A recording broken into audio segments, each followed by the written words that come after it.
Bonjour à tous, donc Victor Petit, j'ai fait effectivement des études de philosophie, j'enseigne la philosophie dans les écoles d'ingénieurs et écoles de design, donc plutôt philosophie des techniques et philosophie environnementale, et je suis très porté sur la question écologique en ce moment, philosophie environnementale.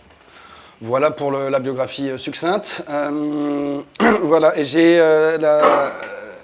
remercie Elia de m'avoir proposé de venir, mais la tâche n'était pas facile puisqu'elle m'a demandé de parler de profanation et de café. Alors sur la profanation, je suis absolument pas spécialiste, et sur le café encore moins. Donc je vais vous parler du tout, donc en non spécialiste absolu. La profanation, j'ai fait quelque chose de très simple, j'ai lu le texte et je vais vous les résumer. Je vais le résumer. Donc ça va être un peu philo, j'ai fait au plus simple, j'ai enlevé les passages les plus compliqués, délicats, etc. Sur le café, ça sera beaucoup plus léger, beaucoup plus ouvert, etc. Pour dire si vous avez peur, etc. C'est pas très long sur la profanation, mais comme c'était le texte qui inspirait cette séance, je vais prendre 5 minutes pour le résumer. Donc c'est un texte issu de ce livre, qui doit faire une trentaine de pages et qui est le dernier texte du recueil. Pour le résumer, je vais citer une des premières phrases qui est dans la première page du livre et la dernière phrase. Ça donnera au moins le propos général et après je vais résumer le texte en 3 mouvements. La première phrase, donc, elle est tirée d'un juriste romain. Je vous donne son nom, Trébatus. Il paraît qu'il est un grand juriste. Au sens propre et profane, ce qui, de sacré ou de religieux qu'il était, se trouve restitué à l'usage et à la propriété des hommes. Bon, le profane, donc c'est donc ce qui était sacré et ce qui se retrouve remis dans l'usage commun de la vie quotidienne. Donc ça, c'est la première définition qui va partir. Et la dernière phrase du texte, qui donne un peu la tonalité politique du propos. Il faut arracher à chaque fois au dispositif, à tous les dispositifs, la possibilité d'usage qu'ils ont capturé, la profanation de l'improfanable et la tâche politique de la génération qui vient, à savoir de nous. C'est notre tâche. Donc ça, c'est le propos d'Agamben. 1, la profanation, c'est ce qui ramène du sacré à l'usage commun. Et 2, la tâche politique, c'est de profaner l'improfanable. Et cette tâche est difficile, puisqu'on va le voir, sa définition du capitalisme, c'est que la profanation, il devient impossible. Je rajoute une dernière citation qui est tirée d'un autre texte pour montrer que ça résonne avec l'ensemble de ces concepts. Je ne vais pas vous parler d'Agamben et de sa philosophie en général, mais c'est tiré d'un autre texte qui s'appelle « Quelques dispositifs », qui est un concept important de Foucault, repris par Agamben. Et la citation, c'est « La profanation est le contre-dispositif qui restitue à l'usage commun ce que le sacrifice avait séparé et divisé. » Donc même idée. Ok, donc ça c'est les propos généraux, etc. On va voir comment il définit ça. Donc définition de la profanation, je vais aller assez vite. Ce qui est important, c'est qu'il donne une définition de la profanation qui excède le domaine du religieux. Donc ce qu'il faut bien comprendre, ce qu'il insiste, c'est que dans le domaine du religion, il y a profanation qu'à partir du moment où il y a séparation. Il ne peut pas y avoir de profanation là où il n'y a pas de profanation d'un lieu sacré, d'un lieu non sacré, par exemple. Il y a profanation du sacré et du profane, et cette séparation qui est fondatrice de toutes les religions. Et la profanation, contrairement à l'usage commun qui consiste à souiller un lieu sacré, c'est pas ça. Lui, c'est l'acte qui permet de passer du sacré au profane. Ce qui fait que l'homme a accès au sacré, quoi, en quelque sorte. Okay, si on n'avait absolument pas de possibilité de profanation, le sacré resterait dans le monde sacré, nous on resterait dans le monde des hommes, et il n'y aurait jamais de lien entre les deux.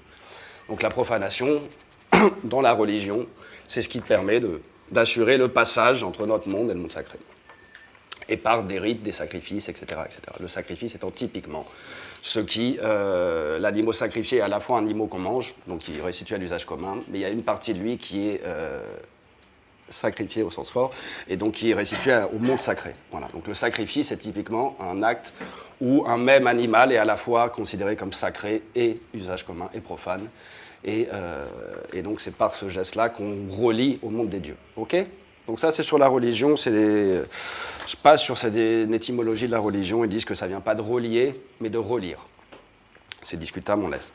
Là où c'est intéressant, c'est qu'il exprime ça dans le domaine non religieux. Et dans le domaine non religieux, profaner, c'est créer un usage inédit. C'est inventer un usage. Il donne un exemple, il donne 2 exemples en fait. Un dans ce cours-là et un autre plus loin dans le texte, et je vais donner les 2 en même temps, comme ça c'est clair.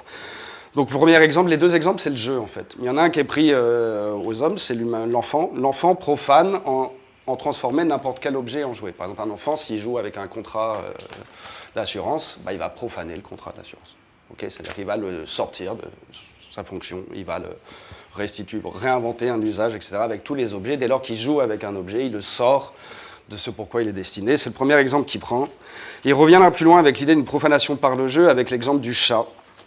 Le chat qui joue avec une pelote de laine et qui simule l'acte de la chasse, qui fait tous les gestes comme s'il était en train de chasser une souris, sauf qu'il s'agit d'une pelote de laine et qu'évidemment la finalité de la chasse n'est pas accomplie dans le jeu. Et là, c'est le deuxième exemple qu'il prend et il introduit un nouveau concept qui est peut-être là plus en résonance avec l'exposition.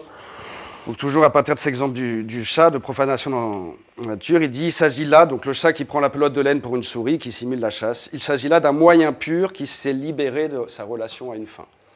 Le moyen pur, c'est-à-dire pur fait de jouer à la chasse, mais sans avoir la finalité de la chasse. Donc c'est un pur moyen, et le jeu, ce serait là, ça serait prendre quelque chose libéré de sa finalité, de sa fonctionnalité. Donc en ce sens-là, il y aurait profanation partout où on prend une matière, un dispositif, et on cherche à le sortir de sa fonctionnalité première. Si la fonctionnalité première du néon est d'éclairer la lumière, si on utilise le néon dans un dispositif autre, alors on profane le néon, etc. etc. Donc c'est vraiment là, l'idée c'est détacher l'objet, le dispositif de sa relation à une fin. Et comme la relation à une fin est ouverte, l'usage est possiblement inventé, donc il y a profanation.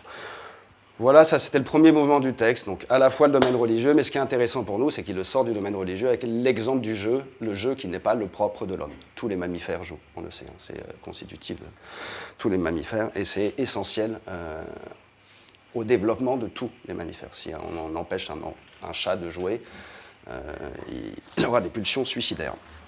Pulsions, puisque seul l'homme se suicide. Donc ça, c'était le premier mouvement, et comme souvent dans ce texte très dense et très compliqué, il passe très vite à un deuxième mouvement que j'ai allumé. Donc le premier mouvement, j'ai appelé ça définition de la profanation de la religion. Le deuxième mouvement, c'est le capitalisme comme religion. Et ce titre, le capitalisme comme religion, il emprunte à Benjamin, dont il s'inspire 2 fois dans le texte. Et c'est un fragment inédit de Benjamin, assez compliqué comme tout ce qu'écrit Benjamin. Donc, là, je vais aller, c'est là où ça se complique. Là, je vais vous donner je laisse de côté l'analyse de Benjamin. Il dit juste que le capitalisme, le point important, c'est une religion cultuelle, une religion sans idéologie, mais une religion qui est basée que sur le culte et où le culte est sans répit, sans expiation de la faute, etc. Et le culte, c'est évidemment la consommation permanente. Et évidemment sans arrêt, parce que le temps de Nous, on travaille aussi un temps de consommation, enfin, c'est-à-dire la consommation habite toute notre vie, et on sait tous que la seule chose qui inquiète vraiment le capitalisme mondialisé, c'est le sommeil, parce que c'est vraiment le seul moment dans lequel on ne consomme pas. Et les vraies recherches un peu poussées de la Silicon Valley cherchent à intervenir sur ce moment de non-consommation par excellence qu'est le sommeil. C'est le dernier point noir du capitalisme. Voilà. Bon, mais il y a de plus en plus, parce que maintenant, il y a le Quantified Cell qui est censé mesurer nos mouvements de nuit, avec les applications liées au sommeil, c'est là où il y en a le plus. Etc. Là, ça, c'est des divergences. Donc, quelques phrases un peu compliquées, où là, ça va très vite, et on a des visions un peu catégoriques, définitives, assez belles, mais qui nous laissent un peu sur notre faim, sur le monde tel qu'il va. Les formules semblent se complaire dans le paradoxe. Donc, il y a la religion capitaliste réalise la forme pure de la séparation sans plus rien séparer. Nous voilà bien, quoi. Et d'autres tout aussi profondes, enfin d'autres un peu plus profondes, mais tout aussi énigmatiques. Le spectacle et la consommation sont bien les deux forces d'une même impossibilité de l'usage. Le spectacle, on comprend assez bien, si on a lu Debord, en quoi la société du spectacle est une société qui se soustrait à l'usage. La consommation, c'est évidemment paradoxal de dire que la consommation, mais donc c'est une des thèses fortes, c'est qui définit la consommation comme ce qui interdit l'usage. Et l'usage, en tout cas, l'invention d'un nouvel usage. Mais sans jamais expliciter ça. Donc là, je vous livre les thèses, et après la discussion, on verra ce que ça signifie. La thèse est finalement assez simple. Profaner est devenu impossible dans le capitalisme. Le capitalisme vise la création d'un improfanable absolu. Un consommé où on ne peut plus du tout inventer de nouvel usage. Je vous lis, là, après j'arrête sur les citations, il y aura juste la fin. Mais je vous lis là, ce qui me semble la citation centrale du texte. Là, c'est la bleue, là, je vous la lis. Et c'est, en gros, je pense, le point intéressant pour notre discussion. Si les consommateurs sont malheureux, à savoir nous, dans les sociétés de masse, Ce n'est pas seulement parce qu'ils consomment des objets qui ont incorporé leur inaptitude à l'usage, mais aussi et surtout parce qu'ils croient exercer sur eux leur droit de propriété, parce qu'ils sont devenus incapables de les profaner. Donc on consomme des objets qui ont incorporé leur inaptitude à l'usage, et on vient, c'est là en creux dans le texte, il y a en gros l'idée que la propriété, le régime de propriété, vient interdire le régime de l'usage. Là où c'est fondamental, je fais juste une référence, je ferai un écho après, mais ça c'est la base de tout ce qu'on appelle, si je vous dis Commons, Creative Commons, tout ça, ça vous parle, c'est la base de la révolution des communs aujourd'hui. Repenser le régime de propriété. Aaron Swartz, qui est super à la mode là en ce moment, parce qu'il vient de sortir un livre, le père du Creative Commons, c'est en gros repenser le régime de propriété pour valoriser la valeur d'usage par rapport à la valeur d'échange. Ça vous parle si je dis ça ou pas?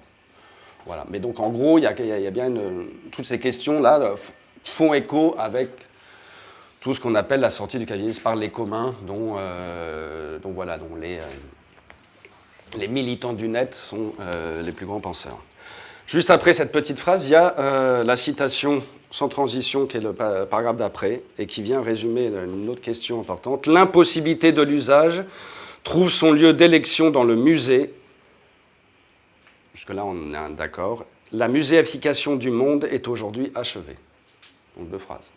L'impossibilité d'usage, c'est dans le musée. Aujourd'hui, le musée, il a pris l'échelle de la planète. Donc ça, c'est le passage difficile.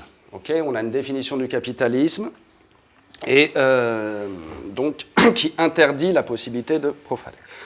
Arrive un passage non moins difficile que j'éclaircir, mais qui est censé éclaircir ce passage difficile. En gros, il prend deux exemples pour éclairer ce capitalisme comme nouvelle religion.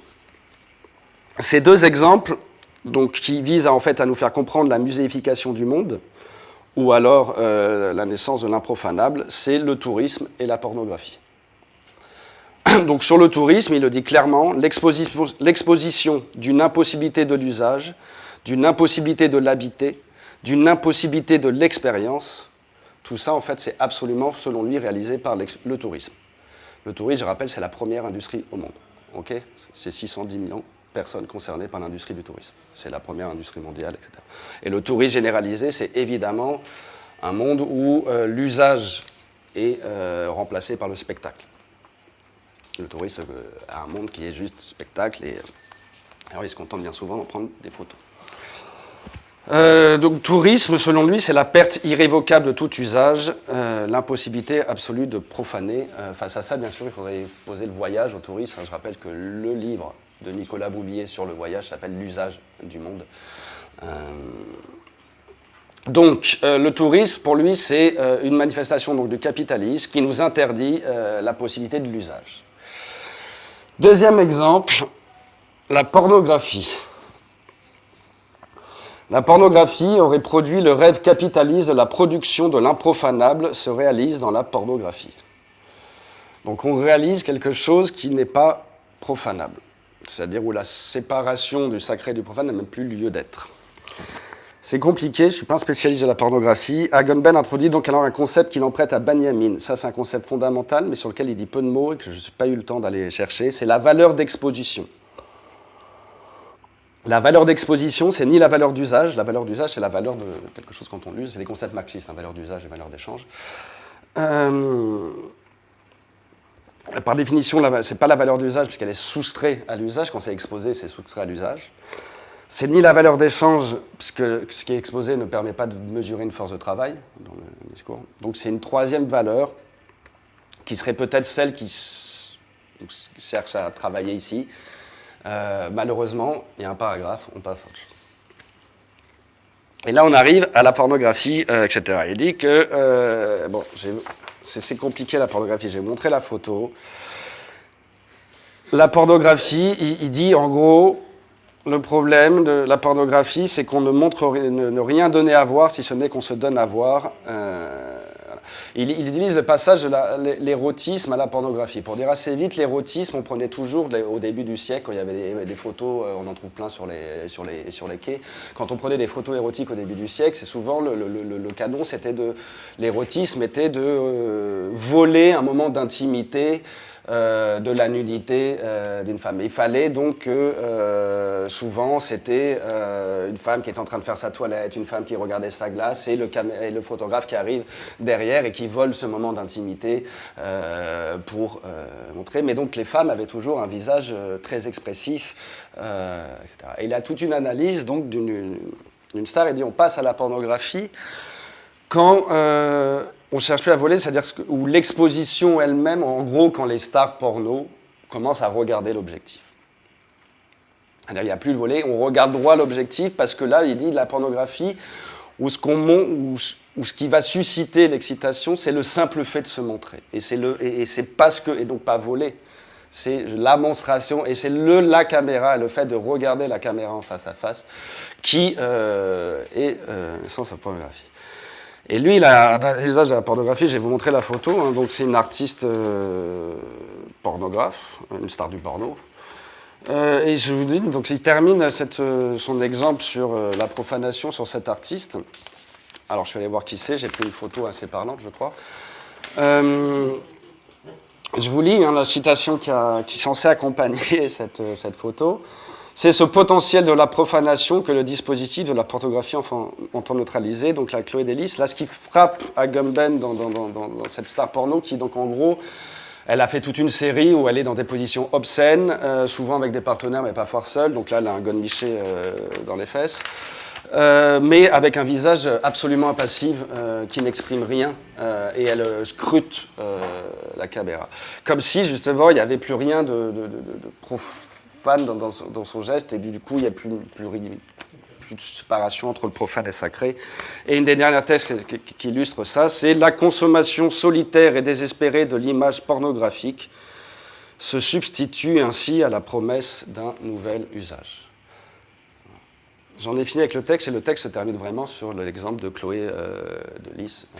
Voilà. Et après, il y a la dernière phrase que je vous ai citée en introduction.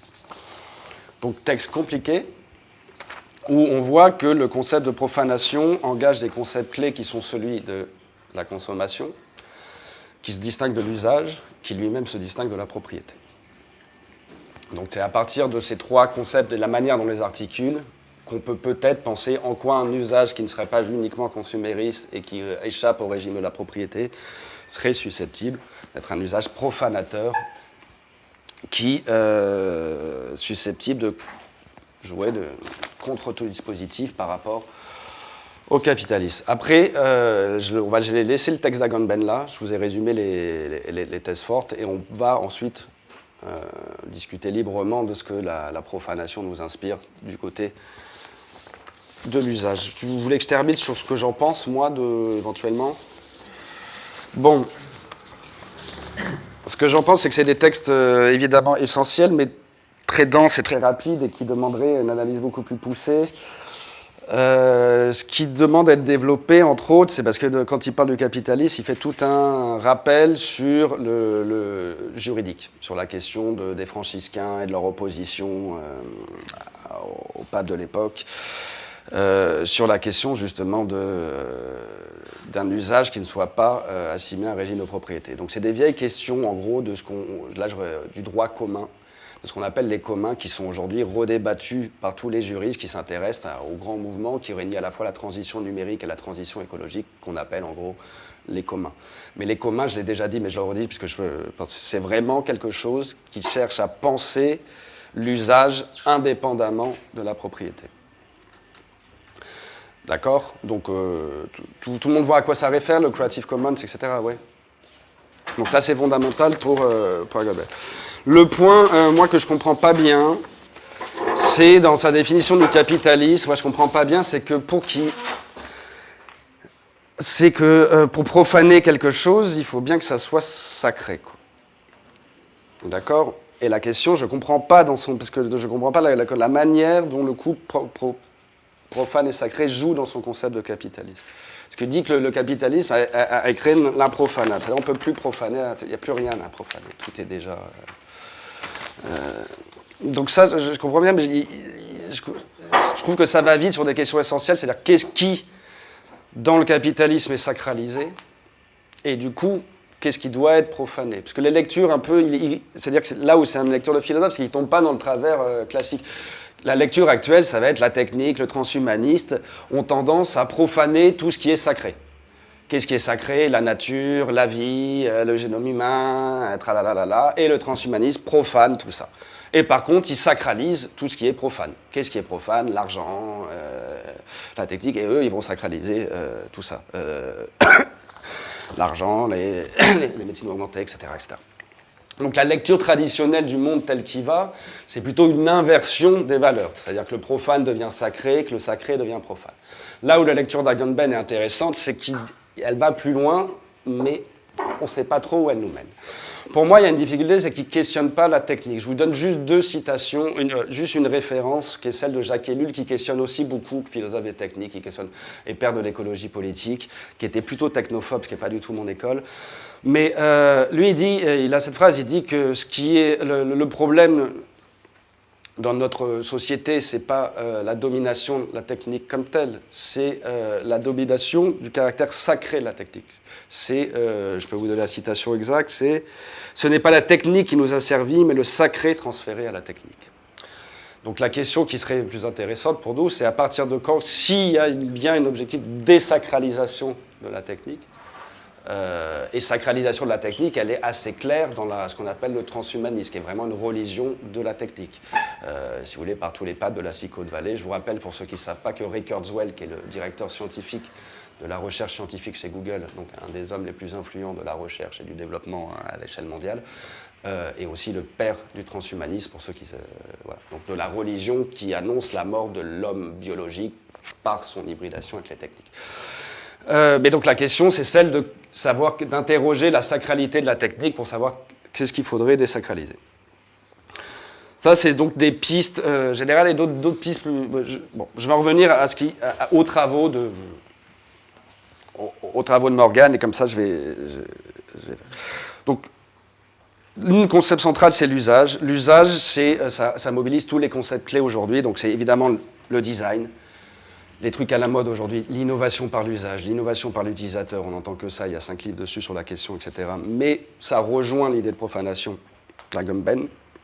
Le détournement par l'usage, on parle que de ça, c'est la grande mode de l'upcycling, où on prend un objet pour le détourner de l'usage, etc. Est-ce que tout ça rentre dans la catégorie de la profanation?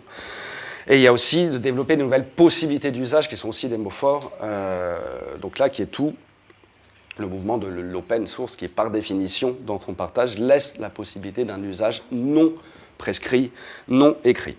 Donc la thématique du détournement, du contournement, de la possibilité de l'usage, l'innovation par l'usage, etc., est effectivement très, très, très, très prégnante aujourd'hui, et rejoint le texte d'Agamben par là. Il y a des thématiques aussi très, très, très générales, qui sont les frontières franchies. Là, c'est la frontière essentielle, c'est sacré, profane. Mais les frontières franchies par le geste de la profanation, c'est aussi bien, voilà, c'est tout le jeu des frontières. Alors lui, je cite un passage d'un texte de Morgan, donc qui est spécialiste, mais il se présentera lui-même spécialiste de l'amatora en sciences et en technique, et de tout ce qu'on appelle le biohacking, donc le bricolage scientifique. Et il dit « La biologie de garage est souvent imaginée discutée en termes de frontières qui sont franchies. Entre l'université et la maison, entre amateurs et experts, entre scientifiques et citoyens, entre espace public et espace privé, entre espace contrôlé et espace difficile à contrôler. » Donc ça fait évidemment écho avec ce qu'on voit ici. Et entre des institutions et des lieux non institutionnalisés. Donc toutes ces frontières-là qui sont énumérées, je peux les reprendre, elles s'appliquent toutes plus aux œuvres exposées ici. Et donc l'acte de profanation, là, c'est juste l'acte de... transfrontalier, c'est l'acte de... Non pas, alors la question c'est justement... Parce que la vraie difficulté, la difficulté du texte, c'est que pour casser les frontières, pour passer d'une frontière à l'autre, il faut conserver la séparation. Et je me suis tellement exprimé sur ma difficulté philosophique avec le texte, mais à partir du moment où on dit que le capitalisme produit de l'improfanable, etc., s'il n'y a plus de distinction du sacré et du profane, comment passer de l'un à l'autre? Si tout est sacré, la profanation n'est pas possible, et si tout est profane, la profanation n'est pas non plus possible. Donc il faut bien qu'on conserve la séparation du sacré et du profane, ou de toutes les séparations que j'ai faites, c'est-à-dire pour les dépasser. On peut dépasser une séparation qu'en la conservant. Parce que si vous la nihilez, il n'y a plus rien à... Okay, donc c'est juste distingué, mais pas séparé. Donc vous travaillez sans cesse sur des articulations entre amateurs et sciences, etc. Bon, et juste sur l'innovation par l'usage, on a l'idée forte du bricolage et du jeu se retrouve dans énormément de pratiques qui sont représentées ici et qui sont celles qu'étudie Morgan. Toutes les pratiques du bricolage ou la notion de jeu, de jouer avec l'instrument. Là, je cite encore une citation extrêmement très classique. Il est nécessaire de jouer avec les dispositifs expérimentaux standards, de les tordre un peu pour ouvrir des brèches, etc. etc. Bon. Donc, en gros, on prend à Gunben toute cette idée essentielle de profanation par l'usage, c'est-à-dire qu'il y a de possibilité de profanation que si il y a possibilité d'inventer un nouvel usage qui ne soit pas prescrit par des dispositifs. Ça, c'est OK, on peut se l'approprier.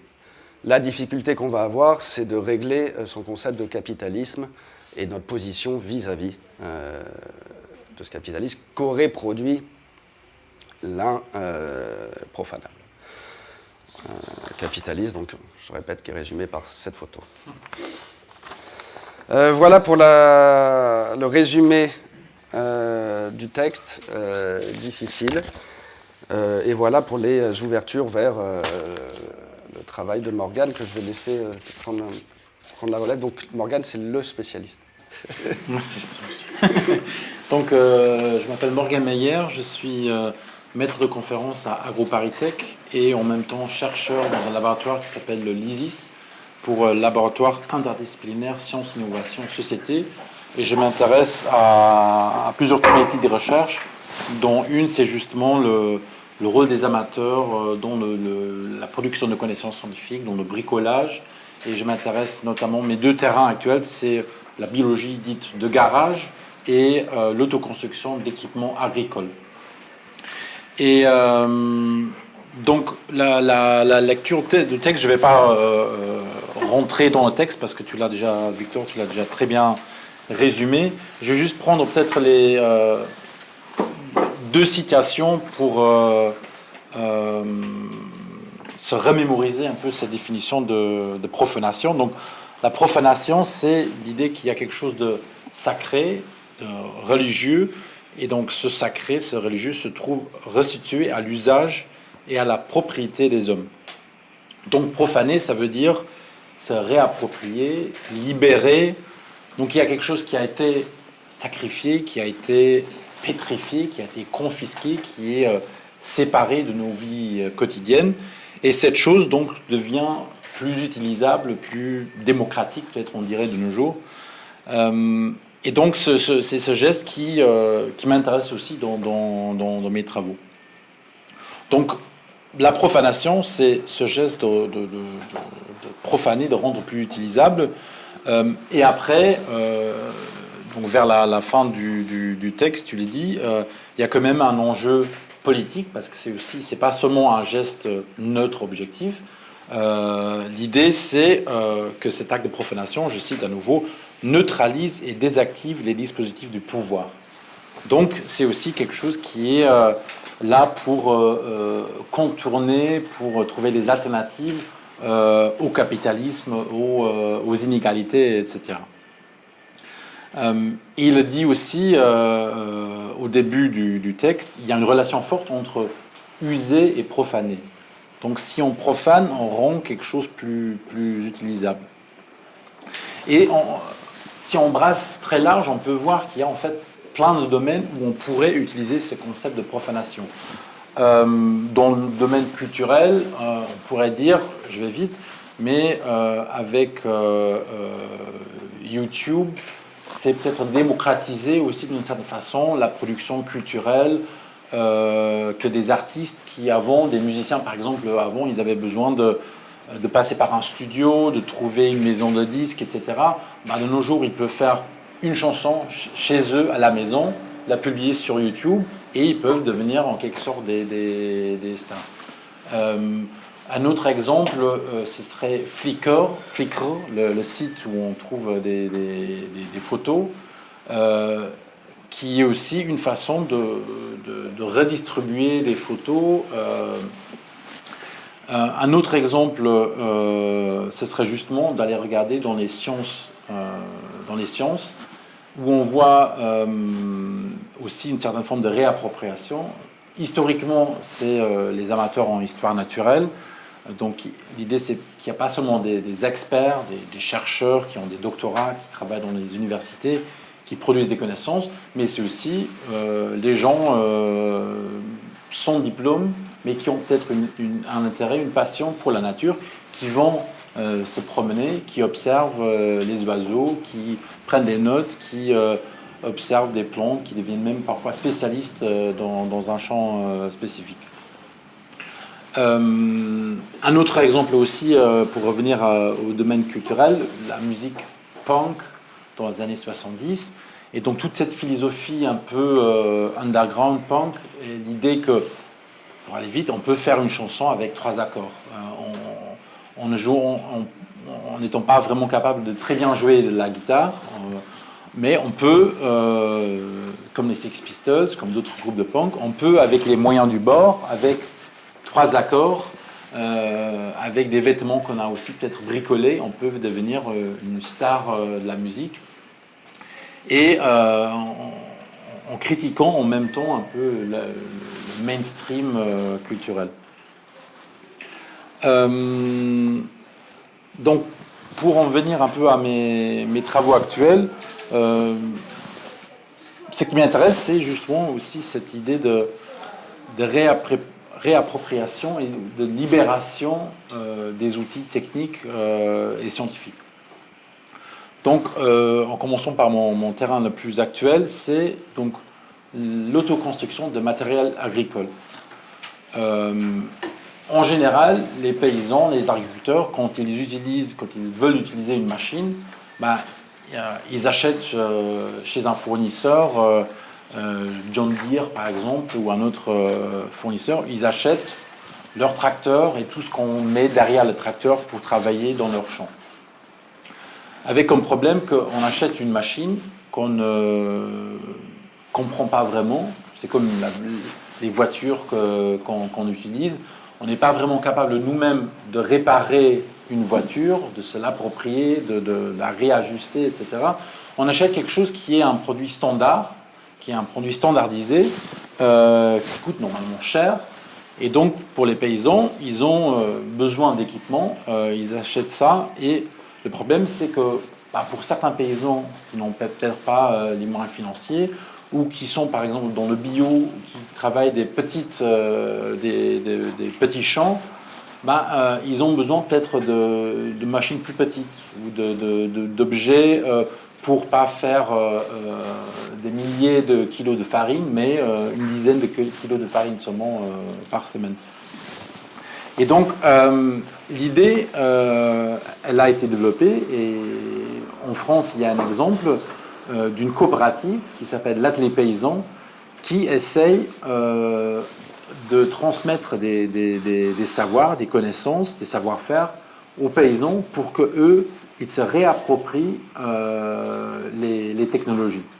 Donc concrètement, ils font des formations, ils ont des sites internet avec des vidéos, il y a plein de plans qu'ils ont distribués sur internet, qui sont tous en Creative Commons, donc sous licence libre.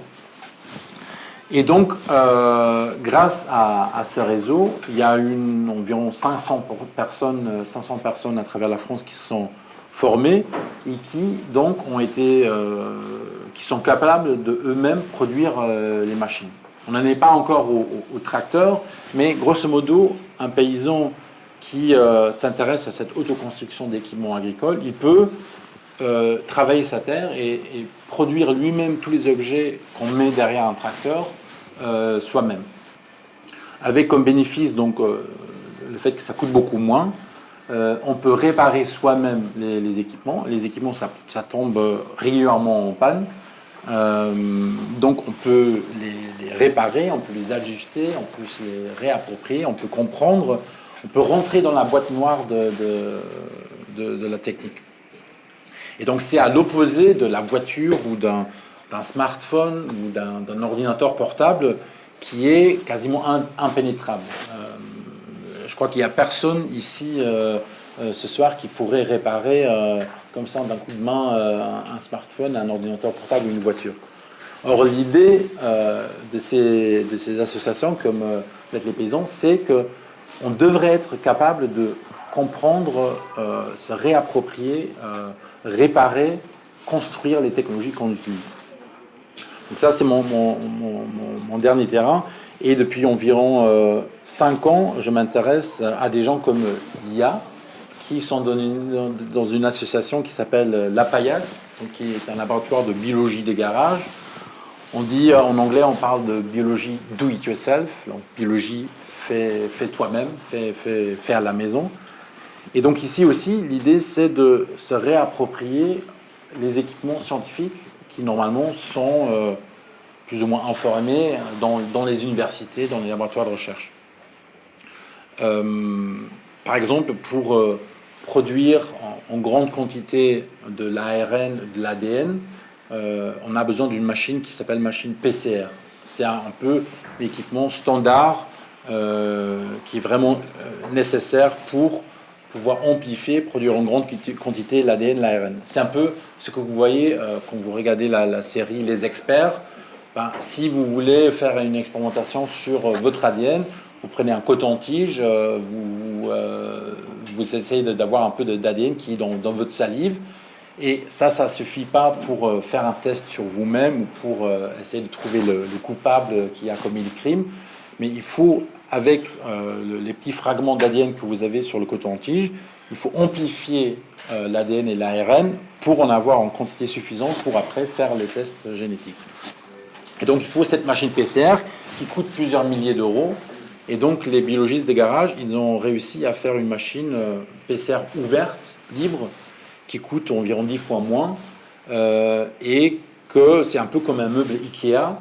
Il y a un manuel que vous pouvez télécharger, ça coûte 500-600 euros environ, et donc vous achetez un kit, et donc vous avez sur une 70 pages environ, vous avez étape par étape comment vous-même construire cet équipement.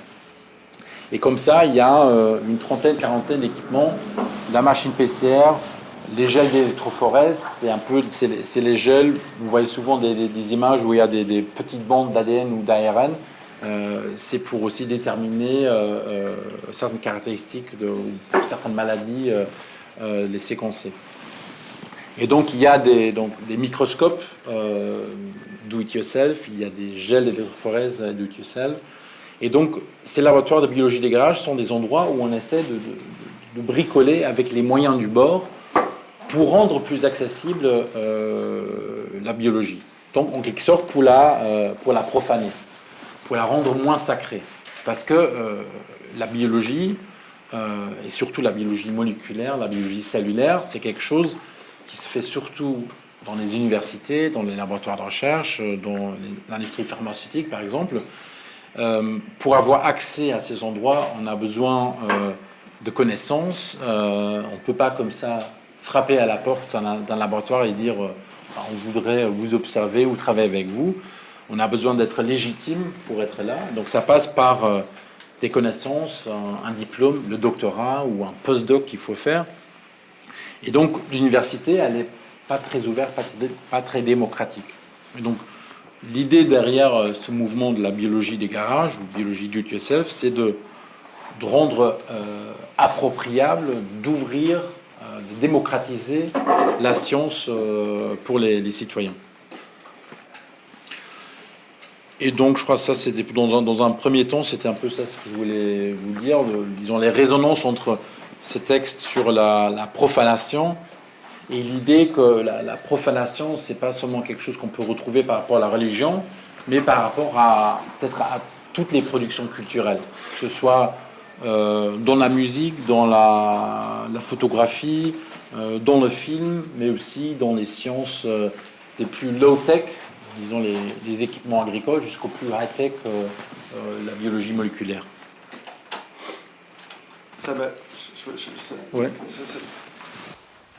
Ça m'évoque des remarques, puisque tout le monde accuse tout le monde de provocation, et l'exemple du patrimoine génétique et du working est essentiel.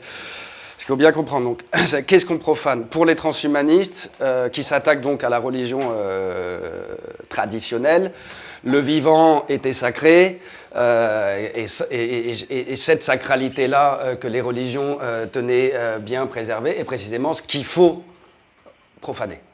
Donc le vivant n'est plus un domaine du sacré, pas plus que quoi que ce soit. C'est-à-dire tout maintenant est un objet de design entre les mains des transhumanistes.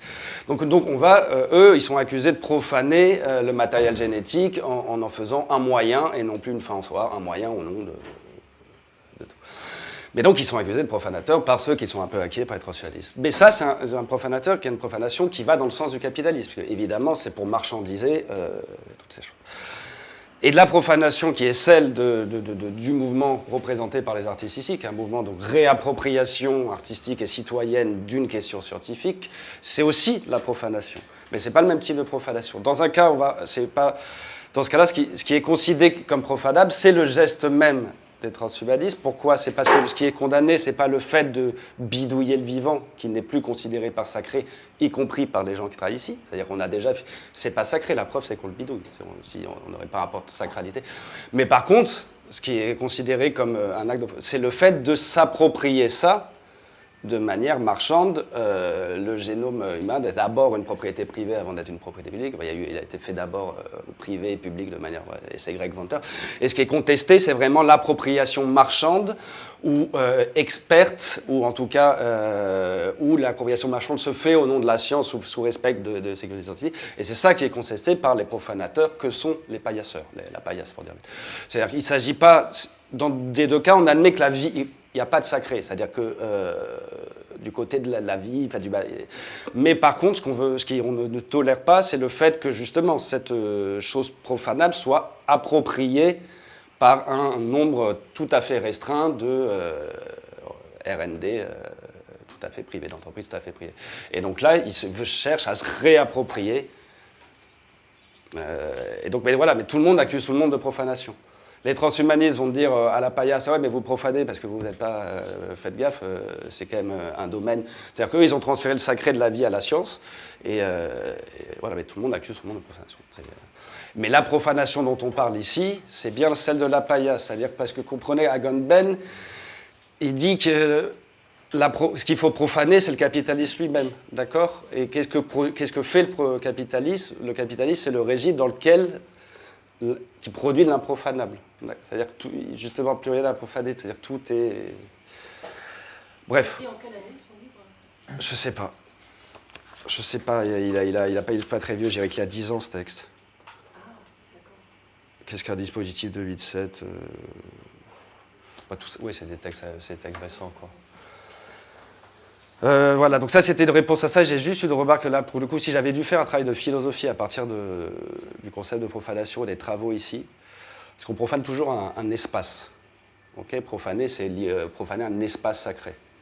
On va profaner une église, si les fémènes qui se mettent des seins nus dans une église la profanent, enfin on profane un espace, soit en rentrant dans cet espace alors qu'on n'a pas le droit, soit en ayant des comportements qui ne sont pas appropriés, etc. Et la question qui se pose, mais qui est là, c'est une question philo, et je vous dis c'est juste une question, c'est qu'est-ce que ça serait que profaner le temps ? Et la question qui est posée, à mon avis, par les travaux d'Emile et aussi par ceux de Dominique, puisque l'ADN, c'est évidemment la mémoire, et dès lors qu'on touche à l'ADN, on touche au temps, c'est-à-dire à la mémoire. C'est qu'est-ce que ça serait que profaner le temps? Voilà, c'est juste pour ouvrir des questions difficiles, mais là, il y a bien quelque chose comme un acte de profanation qui touche la question du temps plutôt que l'espace. C'est-à-dire comment on va détourner le temps d'un usage, se réapproprier un temps qui n'était pas à nous, c'est-à-dire le temps long de l'IA va essayer de comment ramener le temps long qui n'est pas à nous juste représentable dans le domaine de l'usage, du manipulable. Il a fait un peu ça, parce que le temps qui était vraiment considéré comme quelque chose d'inébranlable, finalement il est devenu quelque chose d'élastique, avec Einstein, qui a profané ce temps qui était quelque chose d'une valeur sur laquelle on ne pouvait absolument pas agir normalement. Oui, mais bon, après, on ne peut pas vivre dans le monde. Enfin, pour Einstein, passé, présent, futur sont des illusions. Enfin, on n'existe. Donc, on ne peut pas vivre dans le temps de la physique. Ça, c'est. Pour rebondir sur ce que... Par rapport à... Ah, mais pour Einstein, la relativité restreinte, c'est le trait d'union entre espace-temps, c'est fondamental. La relativité générale, c'est l'idée même que le temps n'existe pas, est une pure illusion pour les physiciens. C'est une citation d'Einstein. Pour nous, physiciens, la différence entre passé, présent et futur est une pure illusion. Ce qui est évidemment une belle phrase, mais là, c'est la difficulté à... Pour nous, elle n'est pas une illusion.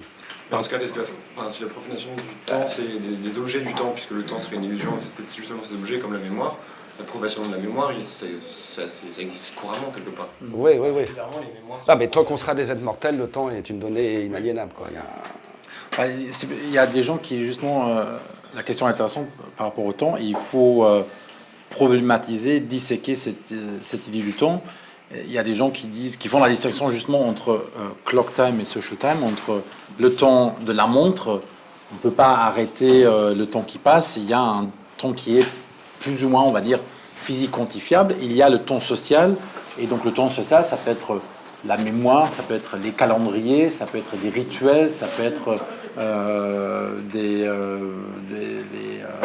les vacances qui sont à un certain moment donné et pas d'autres. Et tout ça, c'est des constructions et tout ça, c'est bidouillable, bricolable, réadaptable, libérable. Cyclique dans ce contexte théorique qui continue dans la nôtre. Ou ça peut être parfois, ça peut aussi être les deux en même temps, ça peut être une forme de spirale, que ça va se cristalliser à un certain moment. Et donc le temps, c'est un concept très intéressant, beaucoup trop abstrait. Et il y a une des critiques qu'on peut faire, il y a beaucoup de trucs qui sont un peu trop abstraites, métaphysiques, un peu comme le capitalisme ou le temps. Et donc, je crois, pouvoir discuter, c'est saisir ou faire des œuvres artistiques autour de ces idées de temps, temporalité, capitalisme, démocratie. Il faut décomposer cette idée, regarder dans les faits, dans les gestes. On ne voit pas le capitalisme, ce n'est pas un objet, ce n'est pas un être qui est ici parmi nous. On voit la privatisation de l'espace public, on voit la marchandisation, la commercialisation, la course au brevet sur le vivant. Ça, c'est des choses qu'on peut beaucoup plus critiquer, voir, etc. Mais après, il faut comprendre que le texte d'Agamben est difficile, mais la question est difficile. Comment profaner le capitalisme, c'est probablement la question la plus difficile du siècle. Parce que tous les exemples qui ont été pris de YouTube, etc., sont des exemples de profanation au départ, qui sont évidemment récupérés par le capitalisme après. Le détournement d'usage le plus connu, c'est le DJ, mais aujourd'hui, il n'y a rien de plus... il n'y a rien de plus establishment que le DJ. On ne parle pas du fondement du capitalisme par la gratuité, par exemple. Tout ça aussi, les entreprises, IBM et toutes les entreprises, elles ont compris qu'il faut libérer une partie de leur logiciel. Le monde sont gratuites, donc ça c'est passé Facebook, Google, etc. On n'a jamais payé un centime pour eux. Ils font un service après. Ils ont déjà récupérer la gratuité, par contre, il y a déjà une subversion maintenant. C'est la notion de valeur, en fait. Ouais. Parce qu'en fait, la gratuité, c'est issu du capitalisme, mais ça en sort en même temps. Donc on ne peut rien faire. Ça serait la fondation, la gratuité. Ça serait la gratuité sans qu'on soit le produit. Parce qu'on sait très bien que si le produit est gratuit sur Facebook, c'est qu'on est le produit. Ça, c'est la formule. C'est quoi qu'on vend si c'est gratuit, c'est nous. C'est comme profaner le temps. Notre cerveau est quantique, apparemment. Et en physique quantique, il n'y a pas de temps. Donc notre cerveau, il est un petit peu associé aujourd'hui à un cerveau quantique. Donc il n'y a pas de temps. Donc il y a déjà une profanation là aussi. Je veux dire, il y a des brèches un peu partout. Après, il y a de la pensée, c'est sûr, on ne sait pas le penser, mais je pense qu'il y a des brèches en ce moment. L'idée du cerveau quantique, c'est une brèche. Après, il y a plein de brèches. Il y a plein. Mais elles se referment très vite. La pensée, mais c'est à vous de penser. C'est une question là-bas. Est-ce que ici, je n'ai pas très bien compris ce qu'on considérait comme sacré. Est-ce que c'est le capitalisme en tant que religion, ou est-ce que c'est le pouvoir oligarchique des capitalistes, c'est-à-dire des grandes qu'est-ce qui est sacré? Est-ce que le sacré est dans la position d'un nombre élu, un petit nombre d'élus, qui eux, pour le coup, c'est leur usage, ou est-ce que c'est quelque chose de sacré beaucoup plus global, qui du coup, eux aussi sont entre guillemets sous la loi du capitalisme? C'est des questions difficiles parce que je ne sais pas si tu te demandes par rapport à Gunbel ou ce que j'en pense. Donc moi je vais te répondre parce qu'on va laisser à Gunbel là parce que je ne voudrais pas. En plus je suis tous spécialiste. Ta question c'est pas les oligarques, enfin le capitalisme c'est nous. Hein, c'est pas les 1% qui dominent les 99, c'est les 99% qui m'intéressent. La question quand on dit que c'est pas comment profaner le capitalisme, c'est que par définition il n'y a plus rien de sacré dans le capitalisme. C'est-à-dire, à partir du moment où tout s'achète, à partir du moment où on a mis Dieu sur un billet de banque, la représentation in God we trust, et non pas in God we bless, in God we trust sur tous les billets de dollars. Voilà, donc là c'est la désacralisation absolue, qui est, on peut pas gérer plus symbolique. Donc ça, et on sait très bien que tout s'achète, tout se vend, d'un organe, etc. Et avec comme horizon, la chose la plus inquiétante, c'est que les biens communs, jusqu'à l'air qu'on respire, vont devenir des biens marchands. Donc, quand on dit qu'il n'y a plus rien à profaner, c'est l'idée que le capitalisme a déjà, et ce qu'il appelle l'usification du monde, enfin, c'est que déjà l'ensemble du monde est déjà soumis à la marchandisation. Donc, Mais du coup, là, c'est profané. Ah non, c'est des philosophes, quoi. J'ai une question sur le... J'ai pas compris en fait comment le régime de propriété empêchait l'usage. Ça, c'est des trucs qui sont en creux dans le texte. Moi, je fais juste un lien, parce qu'il va chercher chez les franciscains, etc. Mais j'ai pas eu le temps de replonger dans le droit romain, quoi, et dans le droit médiéval. Que je disais, le régime de propriété, ce qu'on appelle le mouvement des communs, tu vois à peu près ce que c'est. Donc, initié par à la fois les communs numériques et les communs naturels, cherche à se défaire de l'idée que la seule manière d'avoir accès à un bien, que ça soit un bien naturel ou un bien culturel, ou un objet ou un milieu, est celui de la propriété. Ça, c'est le dogme dominant. Le meilleur moyen de protéger des ressources naturelles et de la propriété privée, etc. Et on a aujourd'hui accès à tout à travers la propriété. Ce que essayent de penser les communs, c'est comment repenser l'usage sans la propriété. Ouais, mais je sens bien, oui, je partage cette position. Donc, ce que je comprends pas, c'est comment le capitalisme par la propriété privée empêche l'usage.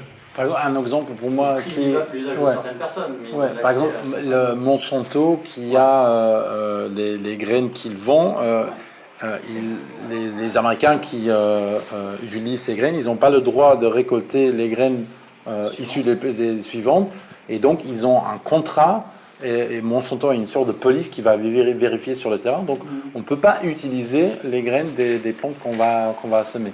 Donc il y a une interruption, il y a une séparation entre...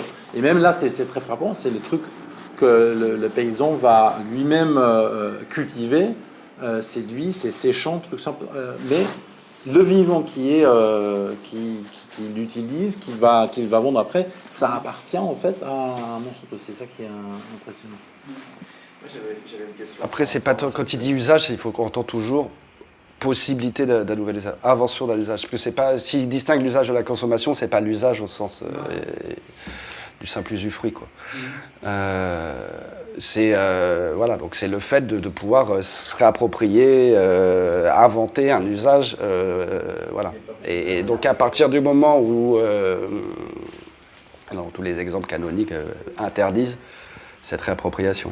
Ça rejoint justement le premier événement qui a eu lieu ici dans la galerie, avec Ludovic Duhaime qui nous a parlé de Simondo et qui nous a dit que justement il fallait que pour les objets techniques on comprenne les modalités de fonctionnement de l'appareil technique pour pouvoir en avoir, ce que tu viens de dire, l'usage, c'est-à-dire éventuellement le détourner si on en a envie ou le transformer. Donc voilà, je voulais juste dire que ça... Non, mais c'est pour ça que c'est ce qu'il a dit. Tous ces mouvements de réappropriation par l'usage sont un moment des mouvements d'open design. Enfin, on appelle ça comme on veut, mais il y a avant tout un geste d'ouverture, puisqu'on ne peut pas se réapproprier, détourner, innover par l'usage si on a méconnaissance de la technique. Donc le premier geste, c'est celui d'un geste de réappropriation, mais de connaissance. C'est avant tout des coopératives de connaissances, ces ateliers paysans. C'est-à-dire qu'ils partagent... Oui, voilà, évidemment, des coopératives. mais qui partagent du savoir et du savoir-faire autour de leur métier de agricole. Mais pour ça, justement, ils ont d'abord... On ne peut rien faire si on ne connaît pas le tracteur dont on parle. Et là, Les deux des exemples très frappants, le contraste, c'est cet objet-là, si je peux le soulever. Donc ça, le design, c'est une boîte noire, on ne voit pas à l'intérieur, c'est fermé, ça a l'air sophistiqué. Et l'objet qu'on voit là, qu'on va discuter probablement après, on voit qu'il est bricolé, on le comprend, on pourrait le recopier, il est ouvert, et on voit à travers. Donc c'est cette espèce c'est des matérialités, des objets très différents. Et là, on voit que si on a le temps, si on se partage les connaissances, il y a toujours des éléments, peut-être, oui, qu'on doit aller acheter, mais peut-être, l'idée là, si on a un casque ou des écouteurs ou des câbles, l'idée c'est de trouver des choses qui soient... qui ne coûtent pas trop cher, qu'on peut acheter dans le commerce. Mais on va en parler, je crois, après.